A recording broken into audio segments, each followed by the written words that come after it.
I never imagined that the son I raised with everything I had would one day look me in the eyes and act like I did not exist. The night he locked me out of the house I bought with my life savings, something inside me shattered quietly. No shouting, no drama, just a door closing and a truth I was not ready to face.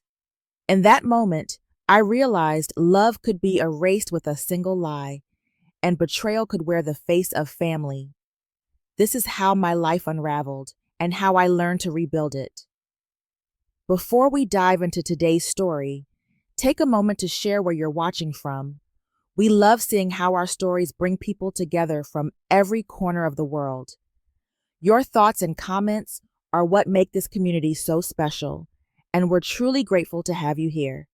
If you haven't already, don't forget to hit that subscribe button and turn on notifications so you never miss a new story filled with drama, resilience, and unexpected twists. Now, settle in, get comfortable, and maybe grab your favorite drink because this is a tale you won't want to miss. Let's get started.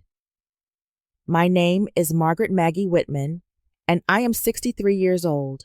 I have lived most of my life in a small apartment in Lawrenceville, Pittsburgh, a neighborhood where brick buildings lean slightly with age and the sound of passing trains becomes part of your breathing.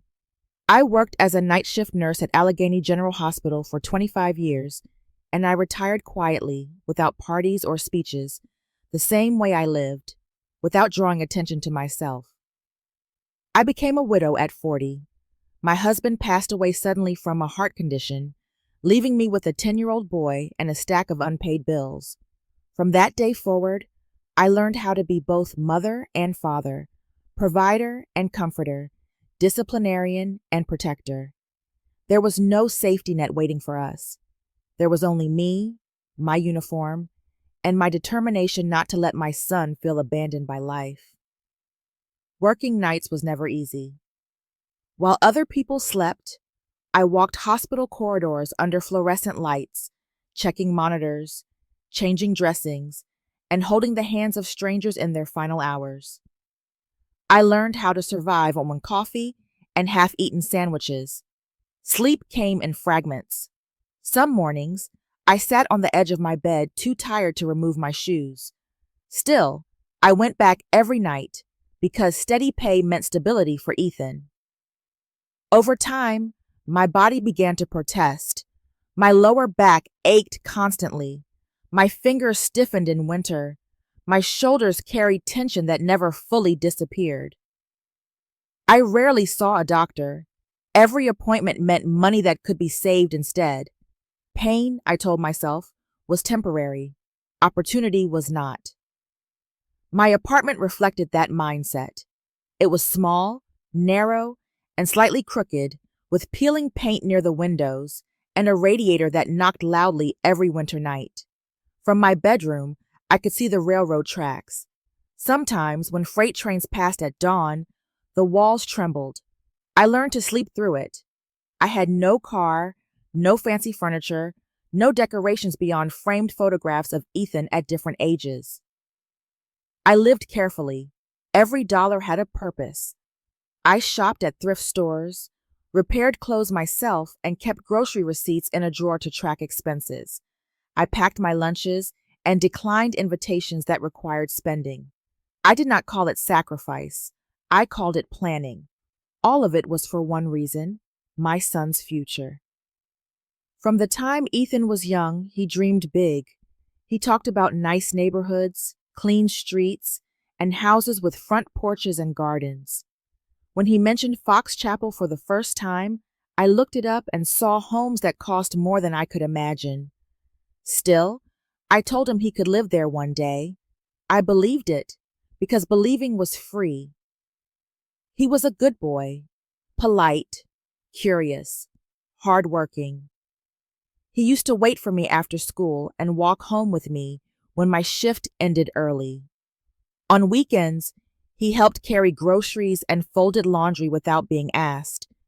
Those memories became fuel during my hardest years. I never complained to him.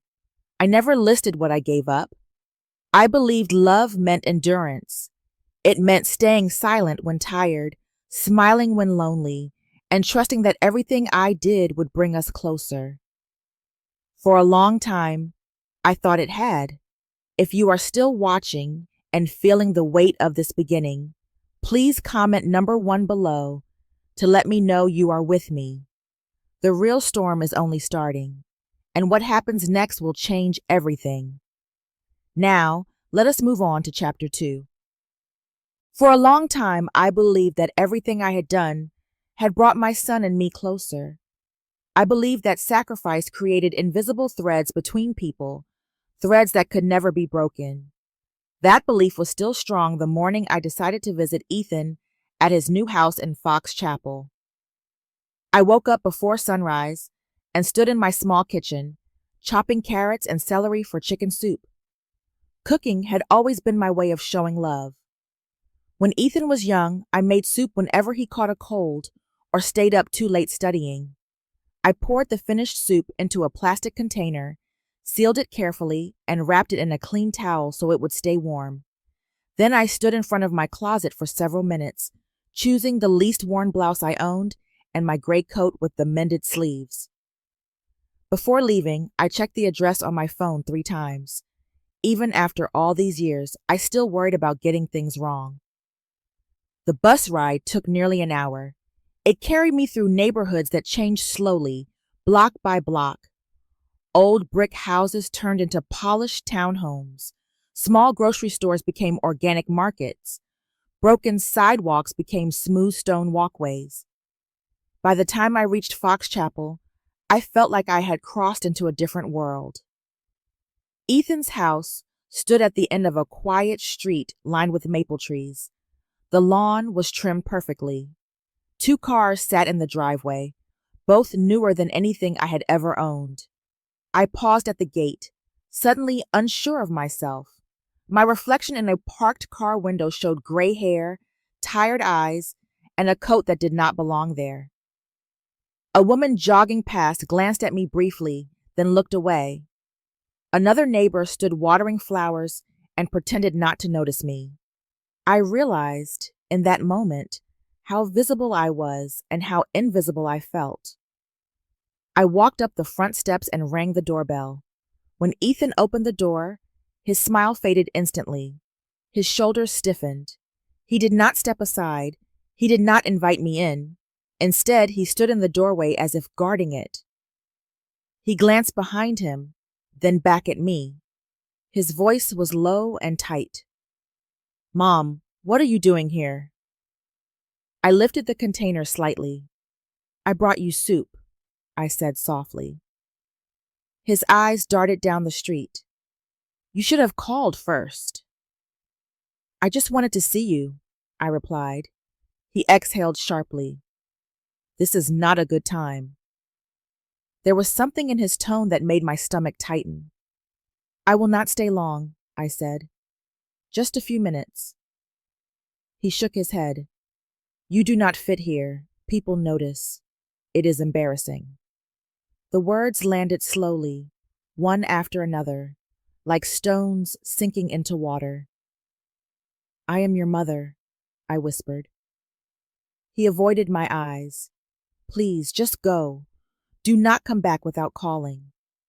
I stood there, holding the container, unsure what to do. Finally, I placed it gently beside a potted plant near the door. It looked cheap against the stone porch. "Take care of yourself," I said. He nodded without meeting my gaze and closed the door. The sound of the lock clicking was louder than it should have been. I walked back down the steps carefully, afraid my legs might give out. At the bus stop, I sat on the bench and stared at the street. When the bus arrived, I took a seat by the window and watched Fox Chapel disappear behind me. I did not cry. Not then. But something inside me had shifted. I did not know it yet. But that closed door was only the beginning. If you are still watching and starting to sense something is wrong, please comment number 2 below to let me know you are here. What I discovered next was far more painful than I ever expected. Now, let us move on to chapter 3. After the door closed in my face, I told myself that Ethan only needed time. I told myself that he was stressed, busy, trying to protect his image. For several days, I replayed the scene in my mind, wondering if I had said something wrong or worn the wrong clothes. I folded my coat more carefully. I avoided looking at my phone. I waited for an apology that never came. The silence stretched longer than I expected. I did not call him. Pride and fear kept my fingers still. I convinced myself that giving him space was another form of love. Each morning, I made coffee, read the newspaper, and tried to pretend that nothing had changed. Each night, I lay awake listening to trains pass and wondered when my son had decided I no longer belonged in his life. A week after that visit, my phone rang close to midnight. I was half asleep when I saw the unfamiliar number. For a moment, I considered letting it go to voicemail. Then something in my chest tightened, and I answered. The man on the other end introduced himself as Samuel Reed, the property manager for the Fox Chapel community where Ethan lived. His voice was hesitant, as if he had rehearsed this conversation many times. He explained that he had found my contact information in old financial records connected to the house. He said he was calling because he believed I deserved to know something important. Then he told me that, according to Ethan's resident file, I was deceased. At first, I laughed softly, thinking I had misunderstood him. But he repeated it, slowly and carefully. In their system, my name was listed as dead. The record stated that I had passed away 2 years earlier. There were no emergency contacts, no next of kin, no living relatives. My hands began to shake. I asked him to read it again. He did. I asked him if it could be a mistake. He paused and said he did not think so. A few seconds later, my phone vibrated with incoming messages. Samuel had sent me photographs of the digital records. I stared at the screen, reading my own name followed by the word deceased. Beneath it was a date I did not recognize. It felt unreal, like looking at someone else's obituary. In that moment, I understood that Ethan had not simply pushed me away. He had erased me. Samuel apologized quietly. He said he had noticed inconsistencies in Ethan's paperwork and had grown uncomfortable. He had debated whether to call me, afraid of overstepping. But after seeing me standing outside Ethan's house days earlier, confused and unwelcome, he could no longer ignore his conscience. Then he hesitated again before adding something else. While reviewing property files, he had noticed unusual activity in my name. Several months earlier, a power of attorney document had been submitted, authorizing financial access to my retirement account. The document appeared to carry my signature. I knew immediately that I had never signed anything like that. Samuel told me the account balance was now zero, $90,000, gone. I sat on the edge of my bed, staring at the wall, trying to breathe. That money represented decades of overnight shifts, skipped meals, and postponed doctor visits. It was supposed to support me in old age. It was supposed to be my safety. My son had taken it. I thanked Samuel in a voice that did not sound like my own. After the call ended, I remained frozen in place for a long time. I felt anger rise, followed by shame for not seeing it sooner, and then a deep, aching sadness. I had believed that sacrifice guaranteed loyalty. I had been wrong. By morning, I knew one thing for certain. Staying silent was no longer an option. If I wanted my life back, I would have to fight for it. If you are still watching and shocked by what just happened, please comment number 3 below to show me you are still with me. The truth is about to surface, and it will not be easy to face. Now, let us move on to chapter 4. After learning that I had been declared dead and stripped of my savings, sleep became impossible. For several nights, I lay in my narrow bed, staring at the ceiling, listening to the distant rumble of trains and the ticking of the kitchen clock. My thoughts moved in circles. Part of me wanted to believe there had been a misunderstanding, some paperwork error that could be fixed with a few phone calls. Another part knew deep down that what had happened was deliberate. Each morning, I felt older than the day before. I kept replaying memories of Ethan as a child, searching for signs I might have missed. Had I spoiled him too much? Had I protected him from consequences? Had my silence taught him that taking from me was acceptable? Those questions followed me everywhere, from the grocery store to the bus stop, from my kitchen table to my bed. On the fourth day without real sleep, I realized I could not handle this alone. I visited a small senior resource center near my apartment and quietly asked if they could recommend a lawyer. A volunteer wrote down a name on a yellow notepad: Rachel Moore. She specialized in financial and identity fraud. I stared at the paper for a long time before finally dialing the number. Her office was located downtown in a tall glass building overlooking the river. Walking inside felt like stepping into someone else's life. The floors shined. People moved quickly, carrying laptops and coffee cups. I sat in the waiting area, clutching my folder of documents like a shield. When Rachel called my name, her voice was calm and professional. Her office was simple and organized, with shelves of legal books and framed certificates on the wall. She offered me a seat and listened without interrupting as I told my story from the beginning. I spoke about my husband's death, about night shifts and savings accounts, about buying Ethan's house, about standing on his porch with soup, about being erased, about the empty retirement account. By the time I finished, my throat felt raw. Rachel reviewed my paperwork carefully. She compared bank statements, property records, screenshots, and insurance files. She typed steadily, her expression growing more serious with each page. Finally, she explained what it all meant. Ethan had likely committed identity theft, financial fraud, and abuse of power of attorney. The false death record and forged authorization forms were criminal offenses. The mortgage and withdrawals could result in severe penalties. None of this, she emphasized, was accidental. Hearing those words made my stomach twist. This was my son. For a moment, I considered walking away. I imagined staying silent, letting the money go, pretending nothing had happened. I imagined protecting Ethan one last time, even if it destroyed me. Rachel seemed to sense my hesitation. She spoke gently, reminding me that doing nothing would only encourage further abuse. Allowing someone to steal your identity was not kindness. It was surrender.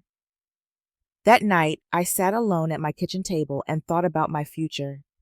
Without my savings, I would struggle to pay rent. Without legal protection, I could lose even more.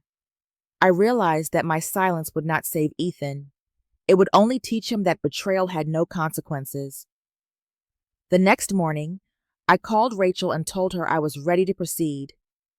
We began filing formal requests for financial records and property transactions.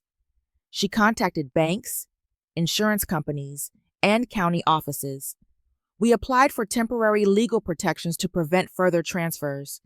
Every form I signed felt heavy, like another step away from the mother I used to be. Before I left her office, Rachel mentioned something important. According to public social media posts and community announcements, Ethan was planning a formal dinner to introduce Lauren to his family the following week. It would be a public event. A moment of truth. For the first time since everything began, I felt something other than fear. I felt resolve. If you are still watching and feeling the tension rising, please comment number 4 below so I know you are following this journey. The next chapter will reveal a confrontation no one saw coming. Now, let us move on to chapter 5.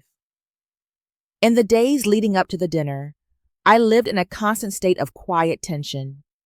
Rachel had warned me that confronting Ethan in public would be emotionally exhausting, but she also reminded me that truth carried more weight when witnesses were present. I prepared myself carefully, not with anger, but with clarity. Every night, I reviewed the documents in my folder, memorizing dates and amounts as if studying for an exam that would determine the rest of my life. I learned about the dinner through social media. Lauren had posted a photograph of an elegant invitation card announcing a family introduction evening. It was meant to celebrate their engagement and officially unite two families. Reading it, I realized that Ethan was about to present a carefully constructed version of himself to people who mattered to him most. On the afternoon of the event, I chose my clothes slowly. I did not want to look poor, and I did not want to look wealthy. I wanted to look honest. I wore a navy blue dress I had bought years earlier for a hospital banquet and simple black shoes. My hair was neatly combed, and I placed my documents inside a plain brown folder. Nothing about me was dramatic. Everything about me was deliberate. I took a taxi to Fox Chapel. As we drove through the quiet streets, decorated with trimmed hedges and glowing porch lights, I felt like I was entering a staged world. When the driver stopped in front of Ethan's house, I hesitated for a moment before opening the door. Warm light spilled through the windows, and soft music floated into the night air. From the sidewalk, I could see inside the dining room. A long table was set with white cloth and polished silverware. Crystal glasses reflected candlelight.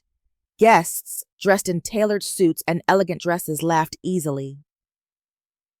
Ethan stood near the head of the table, confident and relaxed, pouring wine as if he had practiced the gesture many times.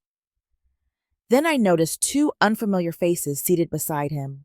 A gray-haired man and a carefully dressed woman smiled politely, nodding at the right moments. Their movements were slightly stiff, their expressions rehearsed. They leaned toward Ethan when he spoke, as if following invisible instructions. Something about them felt wrong, like actors waiting for cues. I realized what I was seeing. They were pretending to be his parents. My hands tightened around my folder. For a brief moment, fear surged through me. I could still walk away. I could let the lie continue. No one would stop me. But I remembered my name listed as deceased. I remembered my empty bank account. I remembered standing on his porch, unwanted. I walked up the steps and rang the doorbell. The music inside stopped. Footsteps approached. The door opened slowly. Ethan's face drained of color when he saw me. His mouth opened, but no words came out. He looked past me, as if hoping this was some kind of illusion. "I am here," I said quietly, "and I am alive." Behind him, conversation faded into silence. Lauren appeared in the hallway, her expression confused. The guests stared openly now. The two strangers froze in their seats. Ethan tried to speak. He cleared his throat and laughed weakly, as if attempting to turn everything into a misunderstanding. But his voice trembled. I stepped inside. "I am Margaret Whitman," I said calmly. "I am his mother." No one moved. No one spoke. In that moment, the story he had built began to crack, and I was ready to break it open. The moment I stepped into the dining room, every conversation died. The soft music that had been playing only seconds earlier faded into silence. Forks rested halfway to mouths. Glasses stopped mid-air. All eyes turned toward me, as if I had walked in carrying a storm. Ethan stood frozen near the doorway. His confident posture collapsed into something fragile and uncertain. For a brief second, I saw the little boy he used to be, frightened and searching for safety. Then the mask returned. He forced a laugh and rubbed his hands together nervously. "Mom, you should not be here," he said quietly. You are confused. You have been under a lot of stress lately. Lauren stepped closer to him, her brows drawn together. What does she mean? She asked. You told me your parents passed away. Ethan avoided her eyes. She has been having episodes, he replied. The doctor said it might be memory related. Sometimes she believes things that are not real. The words cut deeply, but I did not react. I stood still and breathed slowly, the way I had learned to do during long hospital emergencies. Panic would only help him. Calm would help me. I am not confused, I said evenly, and I am not sick. I walked to the edge of the table and placed my folder gently on the white tablecloth. The sound it made was soft, but in that silent room it felt loud. One by one, I removed the documents. First, the printed image of my supposed death record. My name appeared beside the word deceased, stamped with official formatting. Several guests leaned forward instinctively. Second, the bank statements. Rows of numbers showed withdrawals and transfers I had never authorized.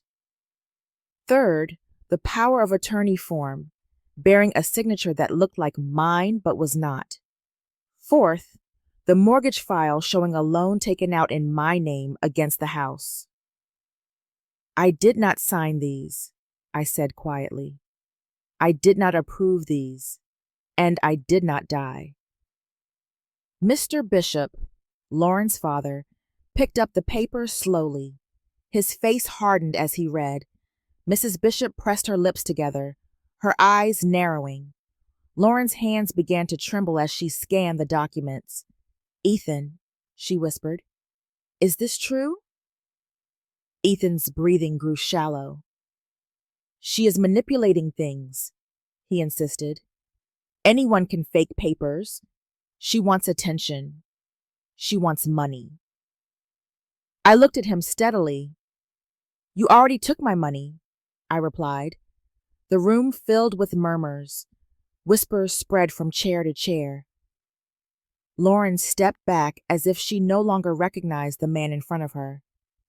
You said you inherited everything, she said. You said your parents left you nothing but strength. Ethan reached for her arm. She pulled away. I loved you, she said softly, but I do not know who you are.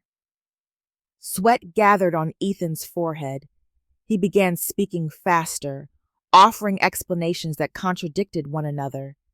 His voice cracked. His hands shook. While he spoke, I slid my phone from my purse and sent a brief message to Rachel. It was time. A few minutes later, distant sirens became audible through the walls. Some guests noticed and exchanged nervous glances. Ethan noticed too, his face drained of color. You called the police, he whispered. I met his eyes. I chose the truth. That decision felt heavier than anything I had ever carried. It meant accepting that my son would suffer. It meant letting go of the fantasy that love alone could fix everything. But it also meant choosing myself. As the sirens grew louder, I stood quietly, ready for what came next. If you are still watching and holding your breath after everything that just happened, please comment number 6 below to let me know you are still here. What comes next will bring consequences that no one can escape. Now, let us move on to chapter 7. The sirens stopped outside the house with a sharp finality that made everyone flinch. Blue and red lights spilled through the windows, washing over the walls and ceiling like restless shadows. For a few seconds, no one moved. We stood frozen in place, suspended between denial and reality. Then there was a firm knock at the door. 2 uniformed officers and a plainclothes detective entered the house. Their presence immediately shifted the atmosphere. What had once been an elegant dinner gathering now felt like a courtroom without benches. The detective introduced himself and calmly stated that they were there to execute an arrest warrant for financial fraud, identity theft, and falsification of legal documents. Ethan took a step backward. His confidence, his charm, his carefully constructed image collapsed in an instant. His hands trembled. His eyes searched the room desperately, stopping on me as if I were his last remaining lifeline. "Mom," he whispered, "please, tell them it is a mistake." I did not answer. The officers approached him slowly. One of them placed a hand on his shoulder. The other prepared the handcuffs. Ethan's breathing became ragged. He began to speak rapidly, trying to explain, trying to bargain, trying to delay the inevitable. None of it mattered. The metallic click of the cuffs echoed through the room. Lauren covered her mouth and turned away, tears sliding down her face. Her parents stood rigid, their expressions carved from disappointment and anger. Mr. Bishop thanked the officers quietly, his voice tight with restraint. Several guests slipped toward the exit without a word, unwilling to witness any more of the collapse. Ethan was guided toward the door. As he passed me, he looked at me one last time. His eyes were filled with fear, regret, and something that looked like childhood longing. For a brief moment, my heart screamed at me to reach out, to protect him as I always had. I remained still. Outside, neighbors had gathered on their porches, drawn by the flashing lights. Phones were raised. Whispers traveled quickly. Within hours, photos of Ethan being escorted into a police car appeared on local news websites and social media pages. His name became associated with words like fraud and arrest and deception. The next days unfolded like a slow avalanche. Ethan's employer terminated his contract immediately. His landlord issued an eviction notice. Friends stopped answering his calls. His engagement was officially canceled. The bishop's attorneys contacted Rachel to discuss civil claims and financial restitution. They wanted nothing more to do with him. With no income and no support, Ethan began sleeping in his car. When that was repossessed, he moved into a temporary shelter. He carried his belongings in a backpack. The son I had once walked to school now lined up for donated meals. I learned these details indirectly, through court documents and occasional updates from Rachel. I did not seek them out. They reached me anyway. Several weeks later, investigators uncovered something even more disturbing. While reviewing Ethan's financial activity, authorities discovered patterns consistent with money laundering. He had been routing funds through intermediary accounts connected to questionable real estate transactions. Multiple individuals were implicated. What began as personal betrayal expanded into a criminal network. The charges grew more severe. The potential sentence increased. When I heard this, I sat alone in my apartment and stared at my hands for a long time. I realized that Ethan had not simply made mistakes. He had built an entire life on deception. That understanding brought unexpected clarity. I felt relief that the truth was known. I felt sorrow for the boy he once was. I felt emptiness where certainty used to live. Most of all, I felt the weight of finality. Nothing could be undone. As winter approached, I began thinking about what came next, about who I was without my son's dreams guiding every choice, about how I would rebuild in the quiet aftermath of everything that had fallen apart. After everything collapsed, silence became my closest companion. My apartment felt larger than it ever had, filled with empty space and unanswered questions. Without court dates, lawyer meetings, and constant phone calls, my days suddenly seemed unstructured. For the first time in decades, I was not living in reaction to someone else's needs. I was simply living. The legal process continued quietly in the background. Rachel handled most of the paperwork, guiding me through each step with patience. My name was restored in official records. The fraudulent authorizations were revoked. My accounts were secured. Some of the stolen funds were recovered through court orders and insurance claims, though not all of it. I accepted that loss as part of the price of truth. More importantly, the house in Fox Chapel was formally returned to me without dispute. For months, I had thought of it only as Ethan's house, the place where I had been rejected and erased. Now, standing inside it alone, I saw it differently. It was not a monument to betrayal. It was an opportunity. At first, I considered selling it. The money would have made my life easier. But each time I imagined handing the keys to a stranger, something inside me resisted. I thought about the women I had met at the senior center, the widows, the caregivers, the exhausted mothers who carried invisible burdens. I thought about myself years earlier, struggling quietly without support. That was when the idea took shape. I would turn the house into a community space, not a business, not a charity for profit, a place where people like me could gather, learn, rest, and rebuild. Once the decision was made, I began immediately. I spent weeks cleaning room by room. I donated expensive furniture that felt cold and unwelcoming. I repainted walls in warm, soft colors.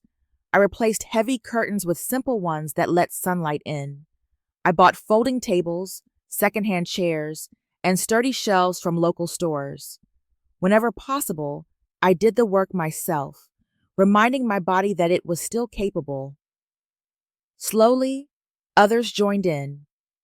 A neighbor offered tools. A retired teacher volunteered to lead workshops. A social worker helped connect me with local resources. College students came on weekends to paint and organize. Each small act of kindness felt like a stitch repairing something broken inside me. Of course, it was not easy. Money was tight. Permits took longer than expected. Some days I felt overwhelmed and exhausted. There were moments when doubt whispered that I was too old, too tired, too inexperienced to start something new. But then the first meeting happened. A dozen women sat around borrowed tables, holding coffee cups and sharing stories. Some cried, some laughed, some listened quietly. We talked about finances, grief, health, and survival. No one pretended. No one judged. For the first time in months, I felt useful again.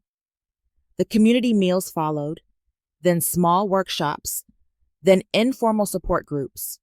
The house filled with voices, footsteps, and purpose. It no longer felt haunted by the past. It felt alive. I noticed changes in myself as well.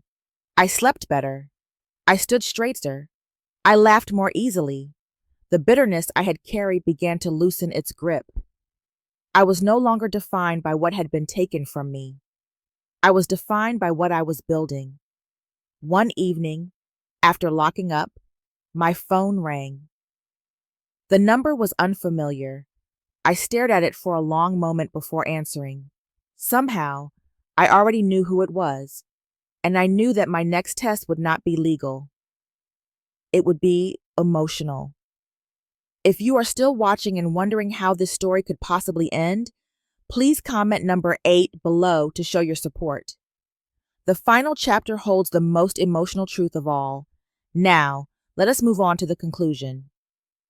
When my phone rang that evening, I was alone in the quiet kitchen of the community house, washing the last few coffee cups from a small support meeting. The lights were dim, and the windows reflected my tired face back at me. For a moment, I considered letting the call go to voicemail. Something in my chest told me that answering it would reopen a door I had worked hard to close. I wiped my hands on a towel and looked at the screen. An unfamiliar number. I already knew who it was. I answered slowly and held the phone to my ear. For several seconds, there was only breathing on the other end. Then I heard his voice. It was softer than I remembered, thinner, stripped of confidence and performance. "Mom," he said quietly. I closed my eyes. He did not rush into excuses. He did not try to justify himself. He spoke carefully, as if every word required effort. He told me he was calling from the county detention center. His trial date was approaching. Most of his former friends had disappeared. No one visited him. No one wrote letters. He spent long hours in his cell thinking about everything he had destroyed. I was wrong, he said, about all of it, about you, about myself. There was no anger in his voice, no manipulation, only exhaustion and regret. He apologized. Not once, many times. He admitted that he had been ashamed of his background, ashamed of our small apartment, ashamed of my worn clothes, ashamed of the life I had worked so hard to give him. He said he had convinced himself that reinvention required erasing the past, even if that meant erasing me. Listening to him felt like pressing on an old bruise. Part of me wanted to cry. Part of me wanted to scream. Part of me wanted to hang up and protect the fragile peace I had built. Instead, I listened. He described his days in confinement, the rigid schedule, the constant noise, the loneliness, the shame of being recognized by guards and other inmates as the man who had lied about his own mother. He said that for the first time in his life, he had no audience, no status, no image to maintain, only consequences. When he finished speaking, there was a long pause. "Do you hate me?" he asked quietly. I took a deep breath before answering. "I do not hate you," I said, "but I do not trust you." He accepted that without argument. I told him that I would not interfere with the legal process. I would not ask for favors. I would not minimize what he had done. His accountability was necessary for his growth. At the same time, I told him I would not abandon him emotionally. I would answer his calls. I would listen. I would encourage him to attend rehabilitation programs, educational classes, and counseling sessions offered inside the facility. But his rebuilding had to be his responsibility, not mine. He thanked me quietly. He said he understood. He promised he would try to become someone worthy of forgiveness, even if it took years. Before hanging up, he hesitated. "I am proud of you," he said, "for standing up for yourself." The words surprised me. After the call ended, I sat alone at the kitchen table for a long time, staring at my reflection in the dark window. I realized that loving my son no longer meant saving him. It meant letting him grow and letting myself live. After the call with Ethan, I found myself walking more slowly through each day, as if my body and mind were finally allowing everything to settle. The urgency that had driven me for so many months faded into quiet reflection. For the first time in years, I was not rushing to fix someone else's life.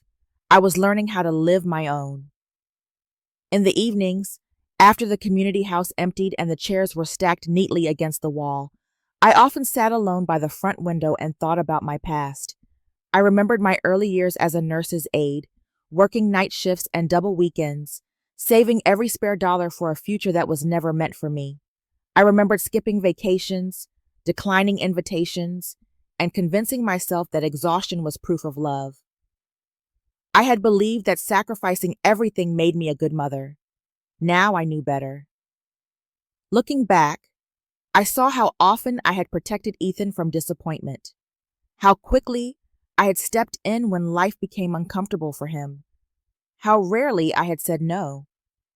In trying to give him everything, I had taken something away from him, responsibility.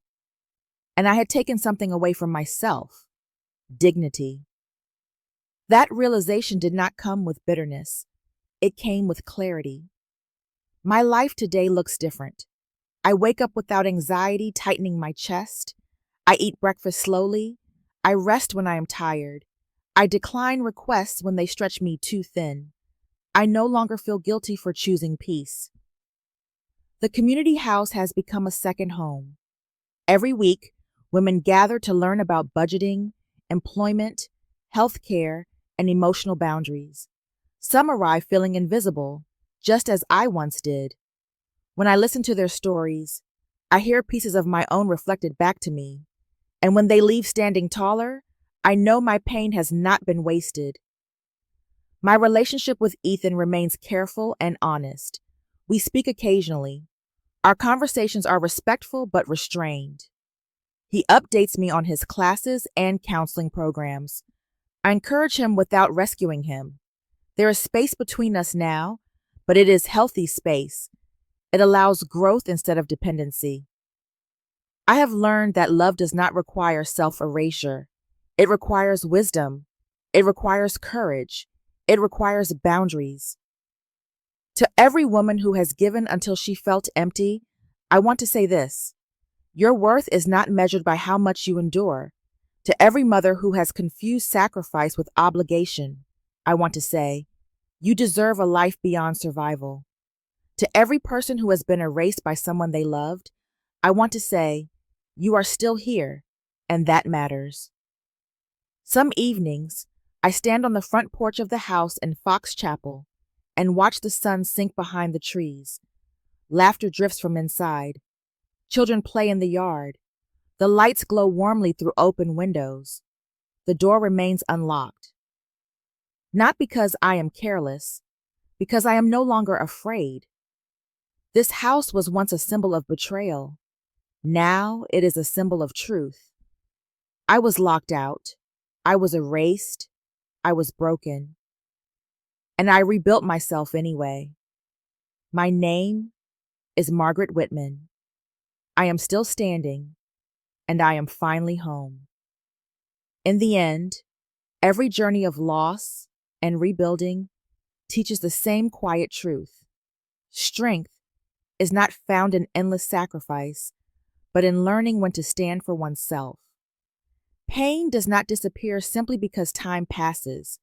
It transforms when it is met with honesty, courage, and boundaries. True healing begins when we stop measuring our worth by how much we give away and start honoring the life we are meant to live. Growth is rarely loud. It happens in small choices, in silent resilience, in the decision to keep going even when trust has been broken. Redemption is possible, but only when responsibility and humility walk beside it. And love, when guided by wisdom, becomes a source of renewal instead of destruction. Thank you for staying until the end of this story. If it touched your heart, please share your thoughts in the comments. Do not forget to like, follow, and subscribe for more meaningful stories. Your support helps this channel reach those who need it most.